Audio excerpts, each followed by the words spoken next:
Okay, Fred, you said I'm going to have to stand where? Right here? Right here? Yeah. Okay. Is that good?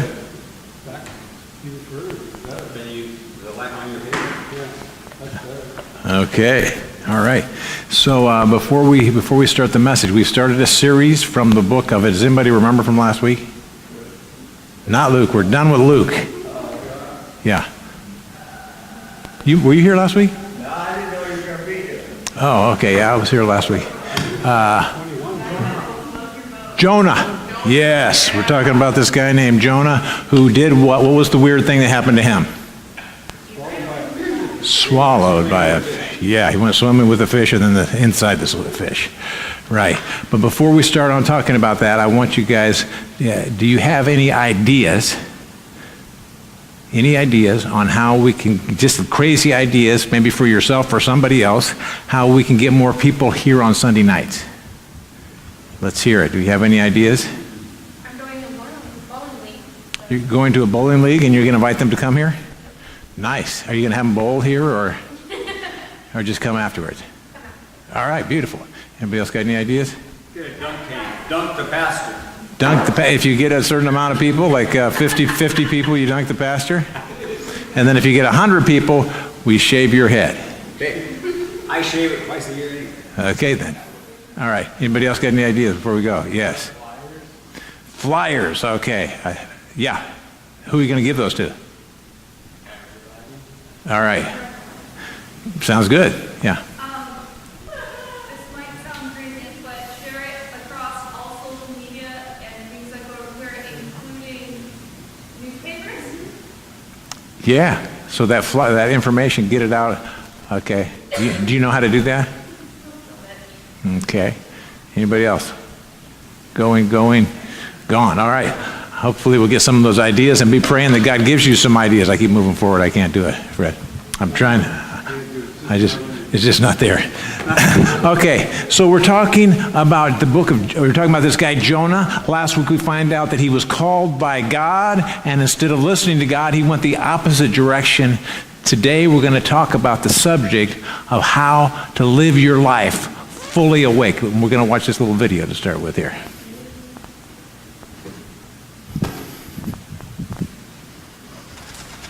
Your life seems unbelievable to me. All of this, life seems unbelievable to me. My father says that almost the whole world is asleep. Everybody you know, everybody you see, everybody you talk to. He says that only a few people are awake, and they live in a state of constant, total amazement. All right. It's a bummer, isn't it, if you go through your life and you're basically sleepwalking through life. It was a couple years ago, my wife Janice she went into the doctor with her tonsils in, and she came out with them gone. Okay, they took her tonsils out, and they told her, you won't remember this trip back from Stockton because you have anesthetic amnesia. You'll have anesthetic, is that the way you say it? Amnesia, because you get under these anesthetics, and even though you're conscious and you're talking and you're fully awake when we're driving back from Stockton, when you get back, you won't remember the trip. It'll be like you were living, but you were living asleep. And the truth is that a lot of us go through our lives, we don't really think about it, we live our lives kind of not even aware that our life is passing and there's things that we're supposed to be here for and we're supposed to do things and that God has a plan for us. And so we just kind of we're sleep living our lives, not just sleepwalking, sleep living. And we go through life and all of a sudden we look back, where did all that time go and what did I do with it? And this is what happened to this guy named Jonah. It tells us in Jonah chapter 1, now the word of the Lord came to Jonah saying, arise. So what was Jonah probably doing before that? He was either studying or sleeping. He was just kind of, letting life pass, living. He was probably thinking about his glory days, because back when he was younger, he'd been a big prophet and he prophesied things and they'd happen. And everybody thought he was good and they invited him over their houses. You know anybody that lived, that kind of, they lived for their old glory days? Have you ever known somebody that all they talked about was when they were in junior high or high school? And even now, Anybody know anything about that? What? Okay. Oh, yes, there you go. Okay. And so a lot of times we don't even think about what's happening. And so here's Jonah. And God comes to him and says, I want you to rise and go to Nineveh. This was his chance to do what God told him to do. He was a prophet, and God said, I want you to go to this city of Nineveh. Now, Nineveh was a city of about anywhere from 120,000 to 600,000 people. Is that a big city? That's bigger than, if it's 600,000, it's bigger than Brentwood, Antioch, Oakley, Pittsburgh, and Bay Point put together. So it's a big city. What did I say? Boy Point? Oh, okay. Yes, I mean Bay Point, right. Okay. Anyway, it's a massive city. He said, I want you to go there because I care about these people. And instead, here's what he did after he arose. But Jonah rose to flee to Tarshish from the presence of God. Okay, this 3 times in a few verses here, it says that Jonah went to flee from the presence of God. What is wrong with that statement? Well, we're supposed to be going towards God, not running. Okay, yeah, you're supposed to run toward God, not away from Him. Is there anything else wrong with that statement? You can't flee from God, because no matter where you go, you might think you have a secret that other people don't know, but God always knows it. It tells us in Psalms that even if you went to the bottom of the sea, God would be there. If you went to the farthest place on the earth, God would be there. No matter what you think you get away with, you can't flee from God. And so Jonah was doing what we do sometimes, and that is we really want to do something, but we know that thing probably isn't the best thing for us. It's the thing that we probably shouldn't be doing. And so we think that if we think that God won't notice, like God doesn't really see. And what happens when you try and run away from God is you run into God, because He's there wherever you are. And so Jonah thought, if I just take this Mediterranean cruise and I just take off, I can get away from the presence of God, and He'll forget about me. He won't think what I'm doing is very important, and He'll get somebody else to do it instead of me, some other person instead of me, because it doesn't really matter. And so sometimes people like Jonah think you can just kind of cruise through life and not really pay attention to what God is trying to tell you to do. It's like, okay, I'm not that important what I want to do. But that's not the case. All of us, God has a plan for each of us, and He doesn't just let it go because we decide we're going to ignore God. So what happens? He got in this boat, and he went down in the boat, and they went to the bottom of the boat, and when he got to the bottom of the boat, guess what he did? He went to sleep. He thought, I can just sleep my way through life and ignore God, and He'll forget about me, and he'll start paying attention to someone else.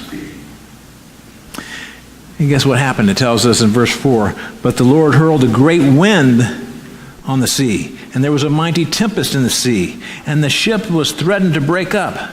Then the mariners were afraid, and each cried out to his God, and they hurled their cargo over the ship into the sea to lighten the load. But Jonah had gone down into the inner part of the ship, and laid down and went fast asleep. Here was Jonah's part. Here where Jonah was supposed to be doing something, he just decided, I'm just going to run from God. I'm not going to do what I am supposed to do. And it reminds me of the fact that all of us are in a relay. And the relay is our life. Remember that Jonah started out with the word and? That was the first word in the book of Jonah, and or now, which means that something happened before and something's going to happen after. And each of us in our lives, each one here, God says that it's your turn. When you're alive, that's your turn, right?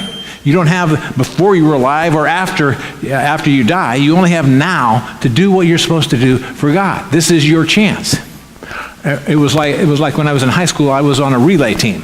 It was the 2-mile relay. It was the fastest 2-mile relay team in the state.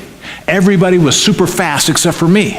They had to have, because they had 3 fast guys. It takes 4 guys to be a relay. So I was in the relay, but there was a guy that could run super fast before me, and there was a guy that could always win after me. And so you know how it goes, don't you, Jules? You got a baton, and you run your race, and then you hand it to the guy, and then he runs his, and I was always third out of 4, right?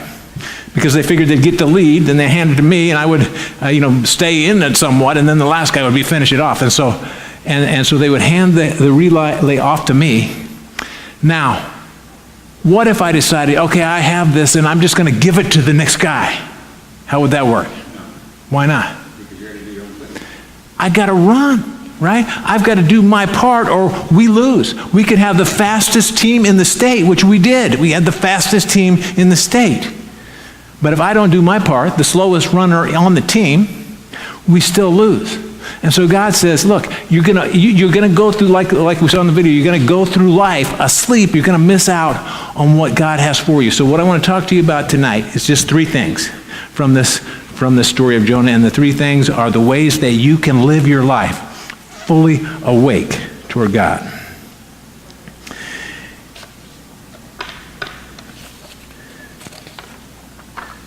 And the first thing that we need to do, if we're going to be fully awake toward God, is realize that you cannot run from God.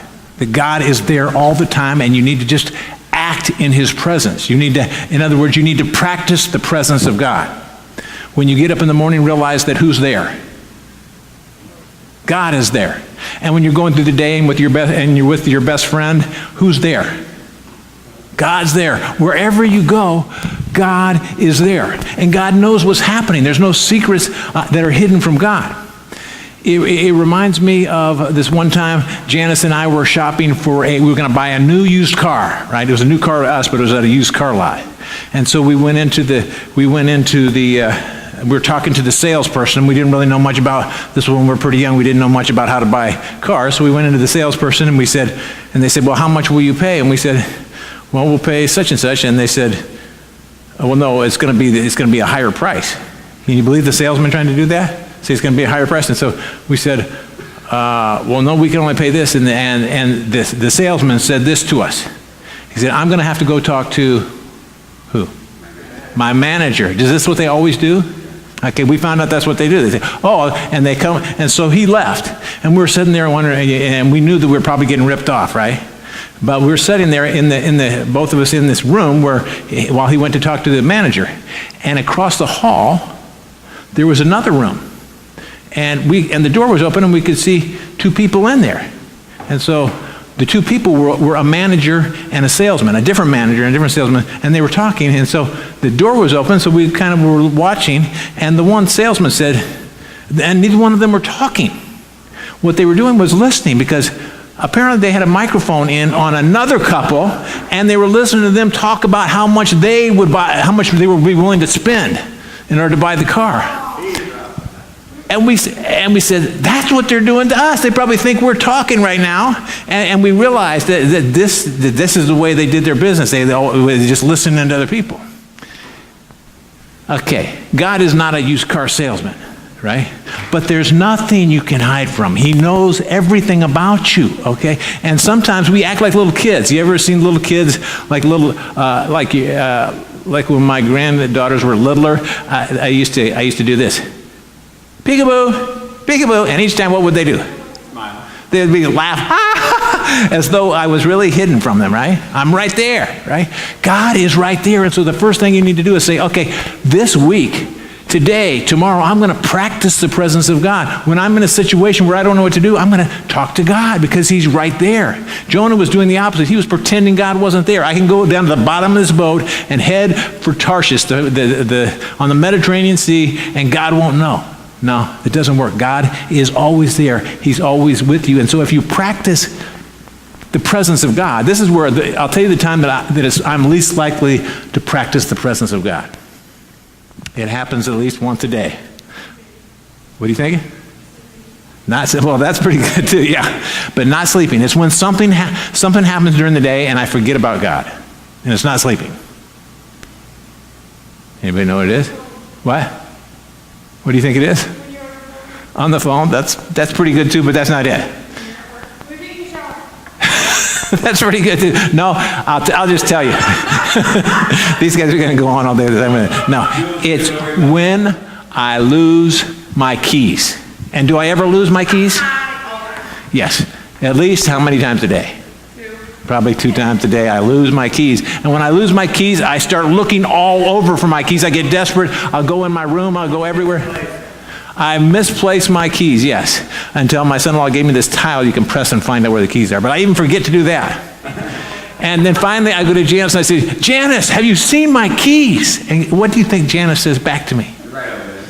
She doesn't say that. Yeah, she says, have you prayed about it? Have you prayed? And I was thinking, I'm thinking, why would a pastor pray, right? And sure enough, sometimes I don't even ask James. I start thinking, well, why? Maybe I should just ask God. And so many times I say, God, where's my keys? And then blam, they're right there. I don't know how, if he makes them appear or whatever. But God is there. He wants us to interact with him, not pretend that he's not there, and then not pretend that we know that we don't need him. Okay, so it goes on in this passage to say this. In verse 6. So the captain came down and said to him, that's Jonah, who was sleeping in the bottom of the ship, What do you mean, you sleeper? Arise. Call out to your God. Perhaps the gods will give us a thought that we may not perish. And they said one to another, Come, let's cast lots to find out who it is on account of this evil that's come upon us. So they cast lots, which is apparently a way of rolling dice to figure out who is the one that's at fault. And it landed on who? Jonah, right. And so they cast lots, and it fell on Jonah. And they said to him, Tell us, on what account has this evil come upon us? What is your occupation? And where do you come from? And what is your country? And they just started asking him question after question. Who are you and why is this happening to us? What's your occupation? Who are your people? And he said, I'm a Hebrew and I fear the Lord, the God who made the sea and the dry land. They were praying to all their gods, right? People around us don't know the real God. They don't know the true God. They're looking for help anywhere they can get it, from astrology, from somebody, advice counselor, from this place. And a lot of times they're in trouble. Their lives aren't going well, right? And they found out we have a guy here whose God is the God that made the land and the sea. Now, what were they on? The sea. Was there any problem going on there? Yeah, the sea was about ready to drown them. That ship was about ready to break apart. And this guy decided that he's going to try to flee from God, the God who made the land and the sea.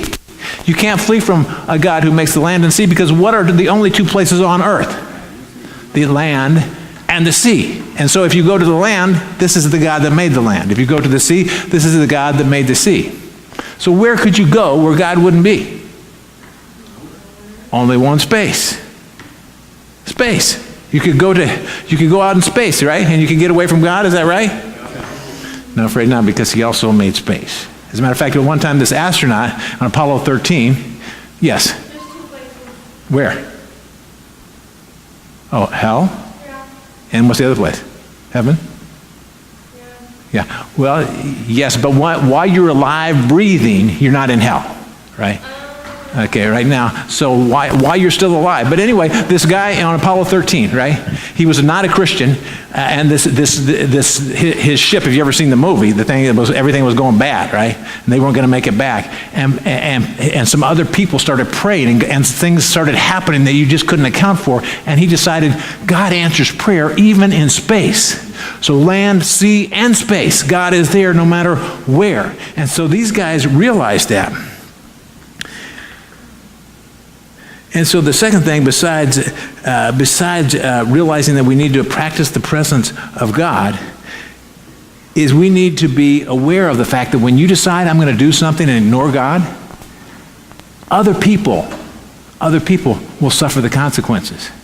People around you will suffer the consequences. You're not just acting by yourself. God didn't just put you in one spot, like where you live or where you go to school or where you work. It's not just by accident that you're there. God put you there, and God wants to use you to reach people. God wants to use you to affect people so they see who he is. And if you decide, I'm just going to pretend that God doesn't exist and I'm just going to do my own thing, other people's lives are in jeopardy. All of these sailors, they didn't have any, they didn't ask for Jonah to get on the ship, but he decided to flee God, and all of a sudden now their lives are at stake. So the second thing is realize that you need to be awake. You need to be aware of God, because it's not just you, it's the people around you that are affected. He goes on to say in verse 11, then they said to him, what shall we do that the sea will quiet down? For the sea grew more and more tempestuous.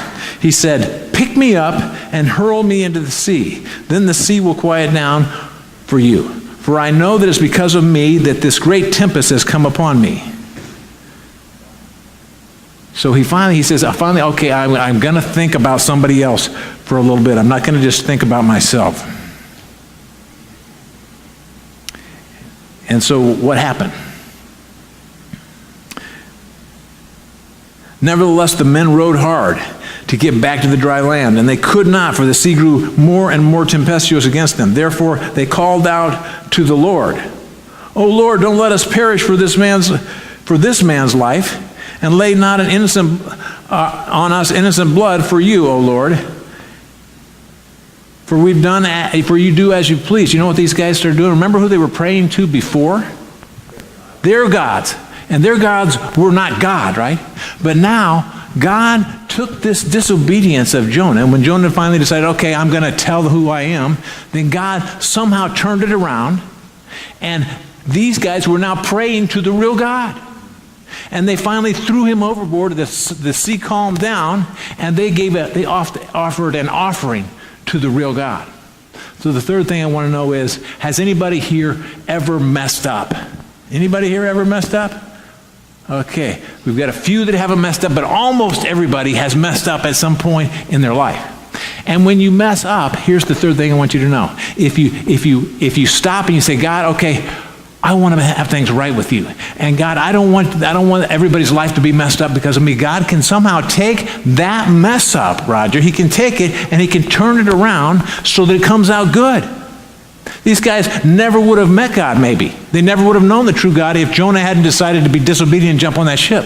But somehow, even though they just about died, when Jonah decided, I'm going to admit who my God is, and I'm going to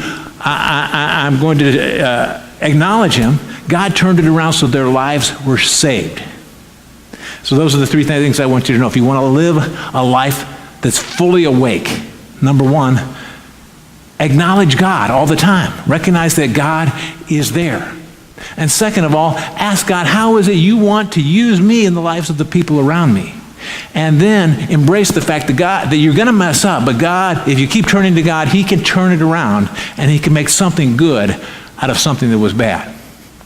That's where we're going to stop tonight. I hope you do those three things this week, and I hope that next week when you come back, you're able to tell how God, when you started acknowledging that he's there and living in his presence, and when you started thinking about what he might want to do with the people around you, and even when you mess up, turning to God, how he can turn it around, I'd like to hear next week how God used that in your lives. But right now, in our story, where is Jonah? In the sea. Yeah, they threw him in the sea. So right now, Jonah is underwater. It calmed down, but he's down below somewhere. We're going to leave him there paddling water, holding his breath until next week, and we'll see what happens next week. Okay? That sound good? Okay. We're gonna have one more song, and then we're gonna close in prayer, and we're gonna have some food. So come on up here, guys. Let's stand for this final song.